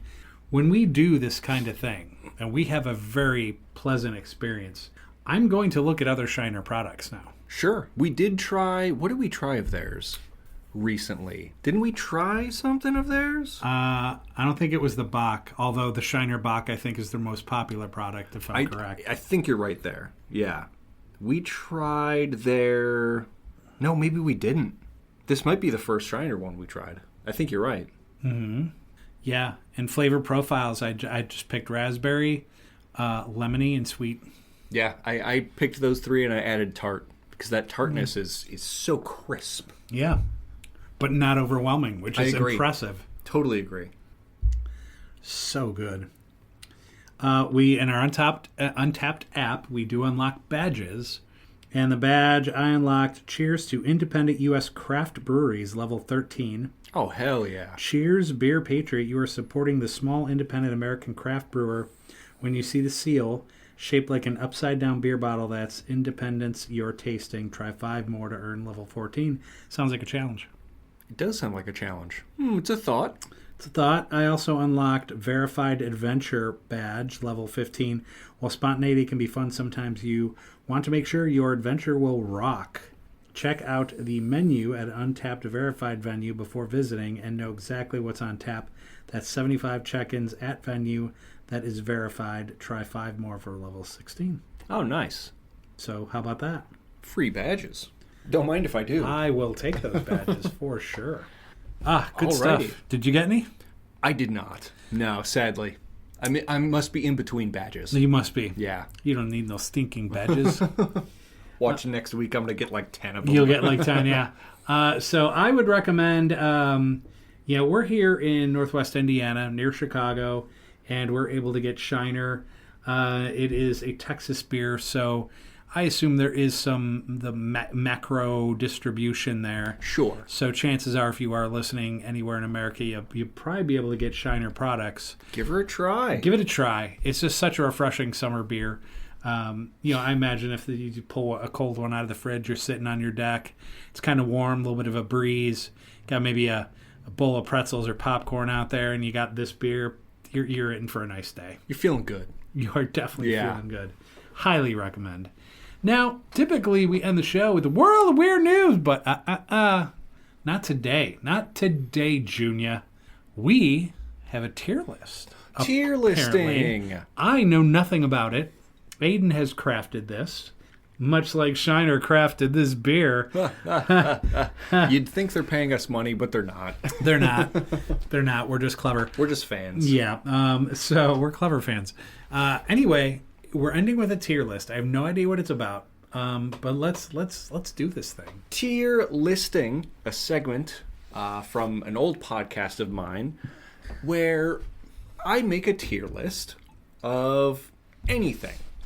And I give it to Mark Moe, and he's to rank them on a scale of F being the worst of the worst, D being bad, C being mid, B being good, A being great, and S being the best of the best. Of the best. Of the best.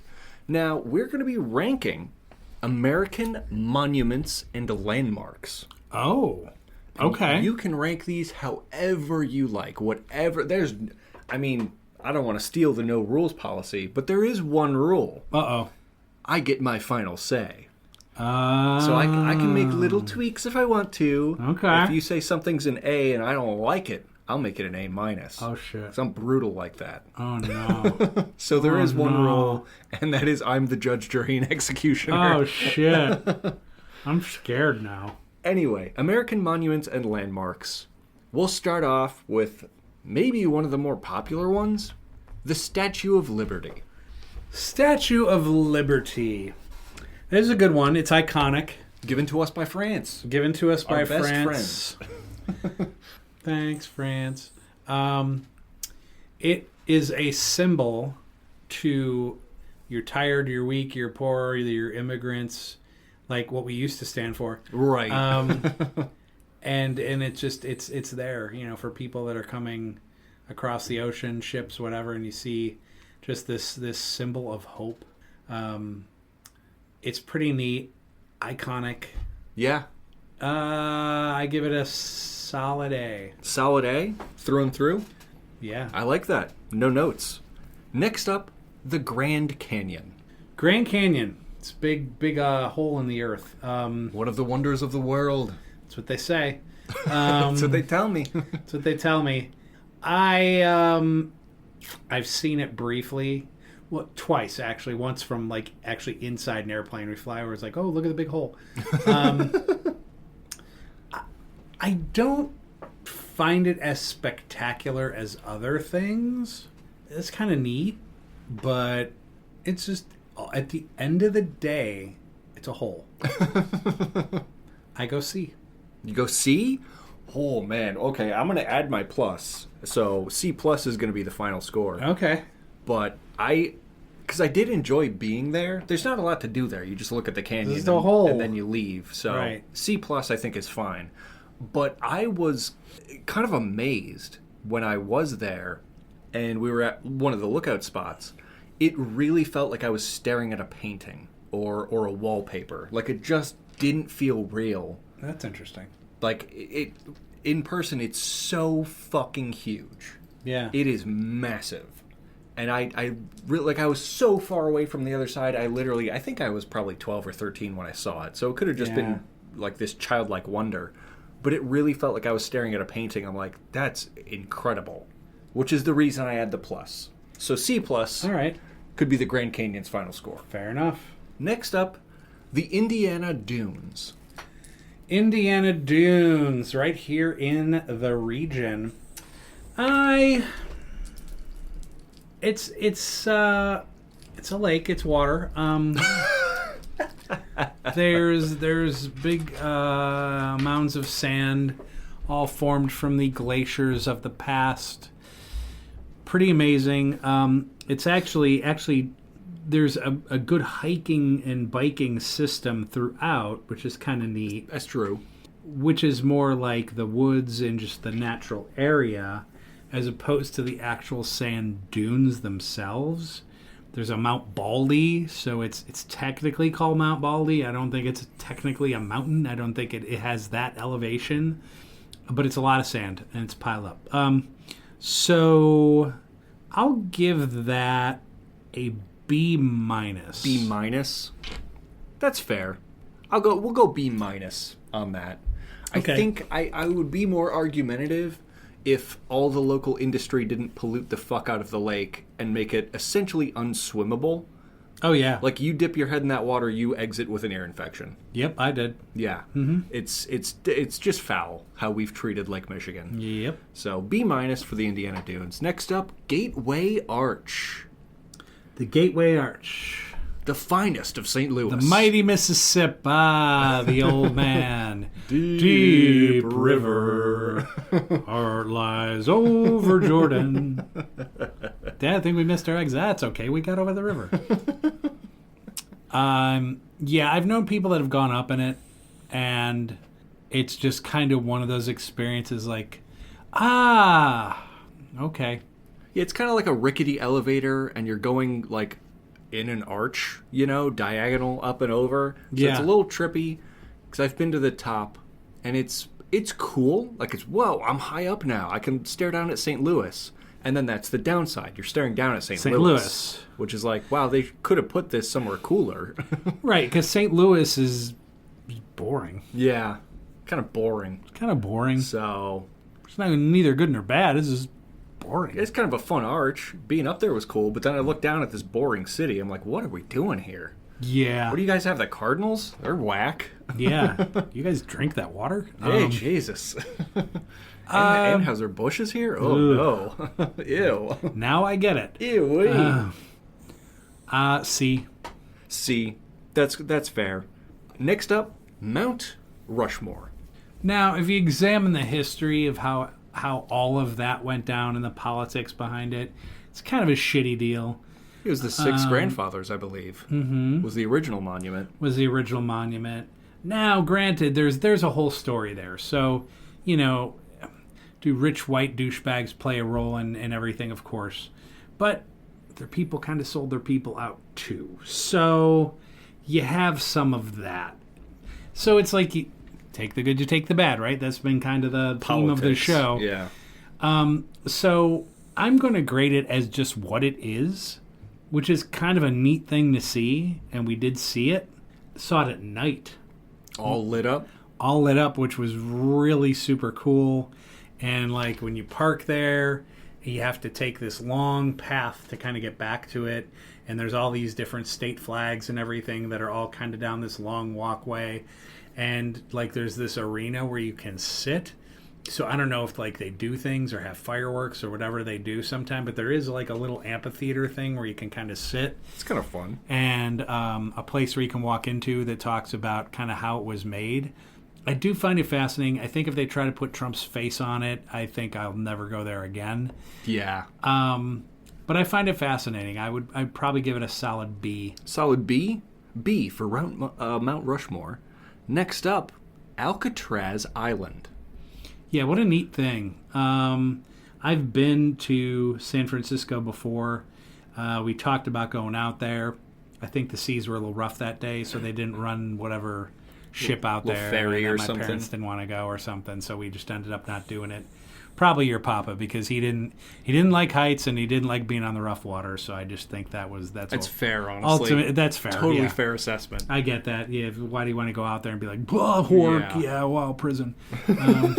My favorite. My favorite. Yeah. So I kind of get that, but still something incredibly fascinating to see. Just that you'd have this area of the country that is so unique and beautiful in its topography and geography and everything, and be like, hey, Jimmy, you think we can throw a jail out there? Make a maximum security, too. Throw real bad people out there, and then if they're like, hey, I got away, they got to swim and then the shark eats them. Oh, that's a great idea. Hey, that's a good idea. Let me call up my contractor buddies right now. Let's go. I got something to build. Yeah. Oh, man. Where would it rank, though? Yeah. That's the question. Because it's not C+. C+? That's fair. That's fair. Next up, local once again, Cloudgate. Or as we happen to call it, The Bean. I love Chicago. I love every part of it. I think it's the best American city in the summertime. It's kind of brutal in the wintertime. As American cities go, if we were to do someday a tier listing of American cities, I think Chicago gets an S. We'll do that another time, though. The thing about Cloudgate, though, is it's just kind of dumb looking. Really? It's kind of like who dropped the big shiny jelly bean in the middle of this park. Some dude. I love art. I love the Art Institute, Monet's, Manet's, Rembrandt's. I love all that shit. Even some modern stuff like Warhol and all that. It's you have great museums in Chicago. Van Goghs. Van Gogh. Oh my God, I love him. But then you got a bean, and it's like, no, it's Skygate. You're supposed to be able to see the skyline. Well, I can see the skyline. I can just look at it. I don't need to look at a big shiny bean and be like, oh, there it is. Well, yeah, just turn around. I think it's the fascination, because I do get this. I think it's the fascination with curved mirror surfaces, where, like, if you've ever seen a concave mirror and how trippy that looks, or, like, the bean, which is a convex mirror of sorts. Yeah. It is kind of fascinating. Yeah, I agree.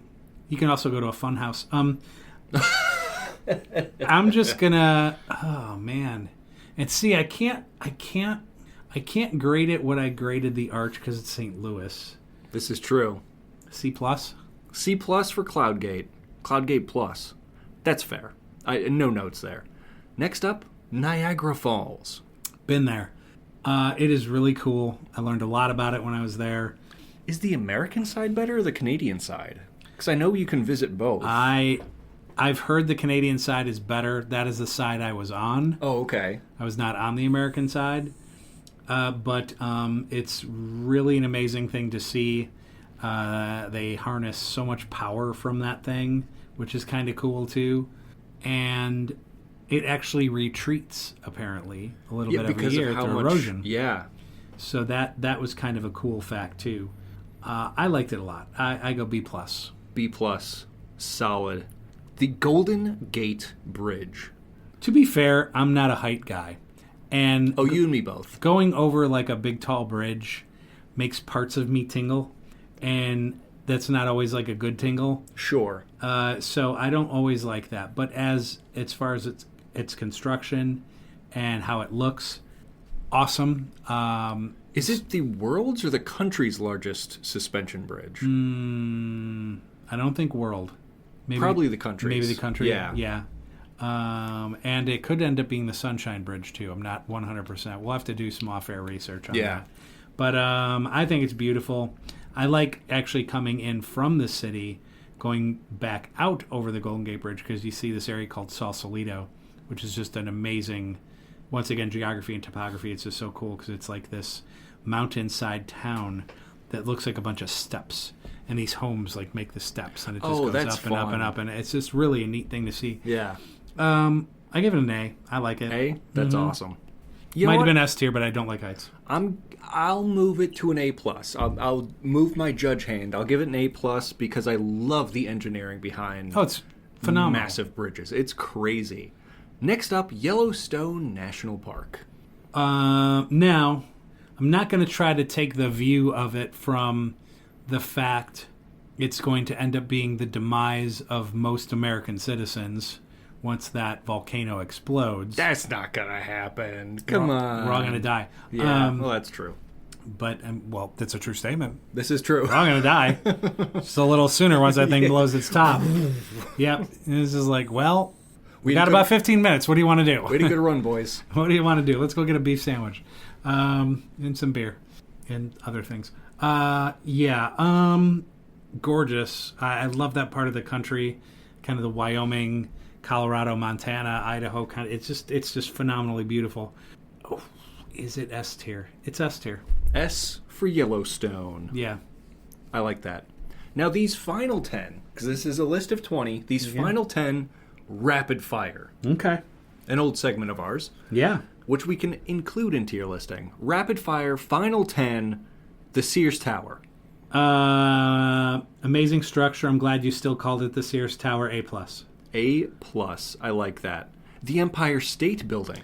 Once again, iconic structure, the beginning of what skyscrapers are and were. A. A, I like that. Solid.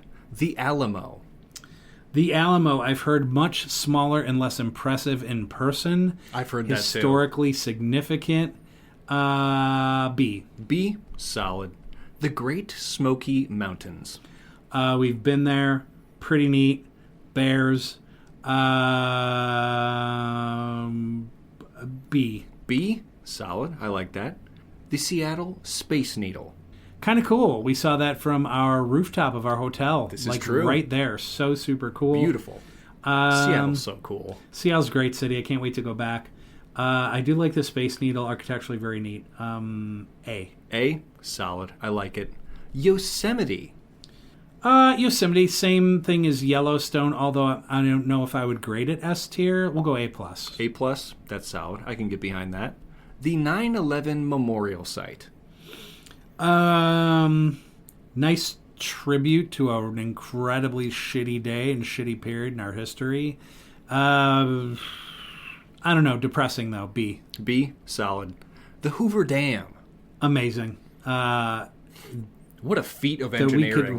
That we could do that. Just absolutely amazing. And sadly, just due to water issues in the West, probably will just be a thing to see and not needed for water distribution. Yeah.